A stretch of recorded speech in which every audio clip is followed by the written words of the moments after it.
video guys, ipakita ko sa inyo kung paano magtimpla ng pang-neutralized na supa para sa ating galvanize. So dati hindi ko na pakita sa inyo kung paano timpla. So ngayon ipakita na natin kung paano timplahin. So ganito yung gamit natin, white vinegar, sukang puti. So natin, buksan natin. So ayun na, buksan na natin.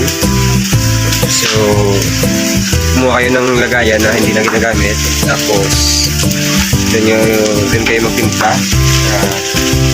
Lagyan ng supa, ayan. Tapos kumuha kayo ng asin. Ito yung asin namin. So lagyan nyo lang ng asin, depende kung ano kadami yung gusto nyo, pero mas mabuti yung madami para talagang maalat yung timpla natin. So talagang mapapatayan yung kanyang nickel ba. Ito yung a-apply natin.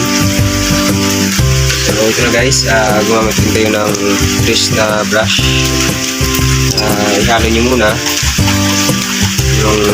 yung supa at saka asin. Yan. So pag nakita nyo yung medyo